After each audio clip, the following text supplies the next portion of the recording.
உலகம் இப்போது மிகவும் கோரிக்கையான நிலையில் உள்ளது. வாழ்க்கை செலவுகள் வானளவு உயர்வுகளை சந்திக்கின்றன. மேலும் வேலைகளுக்கான போட்டி அதிகரிப்பதுடன் AI சில வேலைகளை முற்றிலும் பறிமுதல் செய்யக்கூடும். அதே சமயம் முந்தைய தலைமுறைகளில் இருந்தது போல் சம்பளங்கள் அவ்வளவு தூரம் செல்லவில்லை. சிலர் சொல்வது போல நமது தலைமுறை முந்தையவர்களை விட ஏழ்மையாக இருக்கப் போகிறோமாம். இந்த மாற்றங்களின் காரணமாக உலகம் ப்ரொடக்டிவிட்டி பற்றிய ஆர்வம் மிகவும் அதிகரித்துள்ளது. எங்கும் எப்போதும் எவ்வளவு வேகமாக, எவ்வளவு அதிகமாக மற்றும் எவ்வளவு சிறப்பாக செய்ய முடியும் என்பதை மக்கள் முயற்சிக்கின்றனர். வெறும் இந்த உலகத்தில் உயிர்பிழைக்க ஒரு வாய்ப்பு கிடைக்கும் என்பதற்காக மட்டுமே. பலர் வேகமான பணிநேரத்தையும் அதிக உற்பத்தியையும் பெற சில எளிய முறைகளை தேடுகிறார்கள். அதிக ப்ரொடக்டிவிட்டி என்பதை பெற டூல்ஸ், ஆப்ஸ், ஹாக்ஸ் மற்றும் டாக்டிக்ஸ் போன்றவற்றை கையாளும் வழிகளை தேடுகின்றனர். மற்றவர்கள் செய்வதை பின்பற்றி புதியதோர் மதிப்பு சேர்க்காமல் மட்டுமே படைப்பாளிகளாக உருவாகின்றனர் என்பது ஒரு கவலைக்குரிய விடயமாகும்.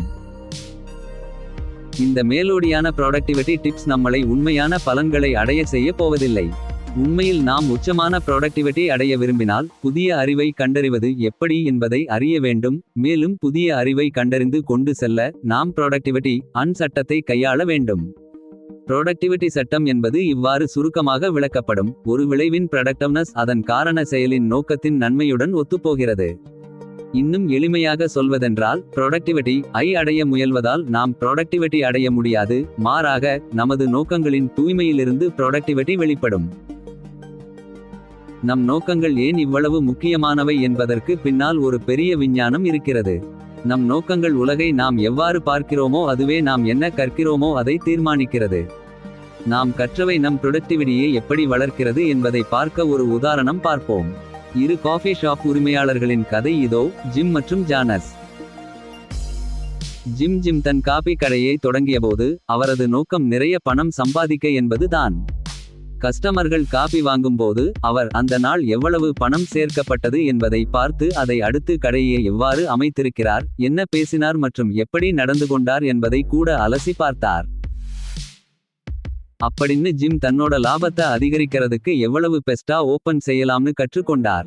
அவர் கண்டுபிடிச்சது காபி பற்றிய உண்மையை மறைத்து அது நோர்மல் பீன்ஸ் மூலம் செய்யப்பட்டது என்றாலும் அது நியாயமான அரிய பீன்ஸ் மூலம் செய்யப்பட்டது என்று பொய் சொன்னால் அதிக பணம் சம்பாதிக்க முடியும் என்பதை அவர் கண்டுபிடித்தார். அவர் தனது காபி தரத்தை பற்றி பொய் சொல்ல ஆரம்பித்தார். பணம் அதிகமாக குவிய ஆரம்பித்த போது அவர் மற்ற பொய்களையும் சொல்ல தொடங்கினார். அதாவது அவரது காபி எதிகளை பின்பற்றப்பட்டு செயல்படப்படுகிறது என்பது போன்றவை பற்றி. குறுகிய காலகட்டத்தில் அவர் குவிப்பு நிலையில் பணம் சேர்க்க தொடங்கினார். மேலும் வெளியிலிருந்து பார்க்கும்போது அவர் மிகவும் ப்ரொடக்டிவ் என்று தெரிந்தது. நாளொன்றில் ஜிம்மின் ஊழியர்களில் ஒருவர் அவரின் முகமூடியான மேலாண்மையை ஒரு ஊடகவியலாளருக்கு மறைந்து தகவல் அனுப்பினார். அந்த ஊடகவியலாளர் மிக தீவிரமாக இந்த விவகாரம் பற்றிய ஆராய்ச்சியை தொடங்கினார். அதிர்ச்சியான கண்டுபிடிப்புகள் மூலம் ஜிம்மின் முறைகேடான செயல்பாடுகளை அவர் வெளிக்கொணர்ந்து பொது மக்களுக்கு உடைத்தார்.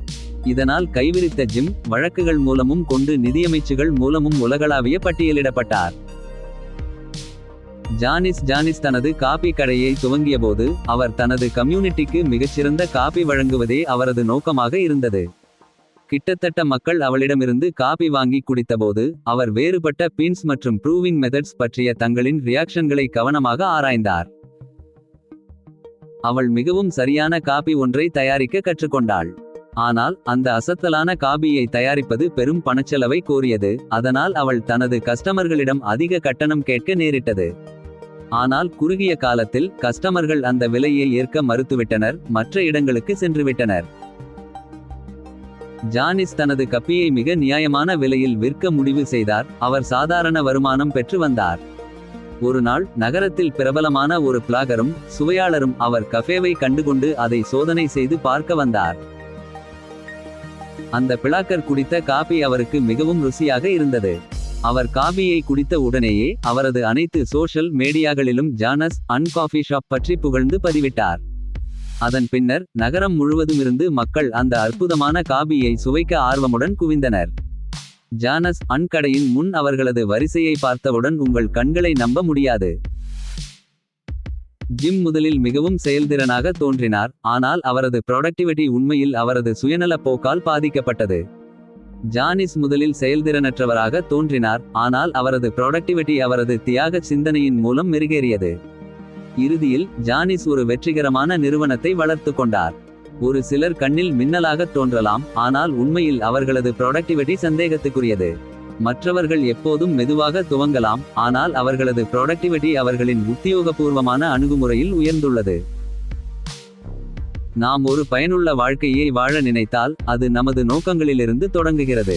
நாம் எவ்வாறு உலகை கவனிக்கின்றோமோ அது நமது கவனம் மீது சார்ந்துள்ளது, மேலும் நாம் எவ்வாறு கவனிக்கின்றோமோ அது நமக்கு என்ன கற்றுத்தருகிறதோ அதுவே நம் புரொடக்டிவிட்டி ஐ நிர்ணயிக்கிறது. நம்முடைய நோக்கங்கள் சுயநலவாய் இருந்தால் நாம் உலகையும் சுயநலத்துடன் பார்க்கிறோம். அப்படியே பார்த்தால் நாம் மற்றவர்களின் நலனை புறக்கணித்து நமக்காக மட்டும் அர்ப்பணிப்பு செய்வதை கற்றுக்கொள்கிறோம். மேலும் நம் செயல்கள் சுற்றுப்புற சமூகத்தை பாதிக்கும்போது அவை கட்டுப்பாடற்று விளைவிக்கும், காரணம் நாம் அந்த சமூகத்தின் ஒரு பங்காக இருக்கிறோம். அற்புதமான இந்த விளையாட்டின் சுவாரஸ்யம் அறியாமல் போகலாமா? கவனிக்க, நாம் எப்படி பார்க்கிறோம் அப்படியே நாம் எந்தவொரு கம்யூனிட்டி இல் வளர்ந்து செல்வோம். நாம் எப்போது சுயநலமற்ற நோக்கங்களோடு உலகை கவனிப்போமோ அதே சுயநலமற்ற முறையில் உலகிற்கு பயன்படவும் கற்றுக்கொள்வோம். இந்த அற்புதமான கற்றல் நம்மை பிறருக்கு சேவை செய்ய வழிநடத்துகிறது. அப்படி நாம் செய்யும் செயல்கள் நம் சுற்றுச்சூழலை அதிசயமாக முன்னேற்றும், ஏனெனில் நாமும் அந்த சமூகத்தின் ஒரு பகுதியாக இருக்கின்றோம்.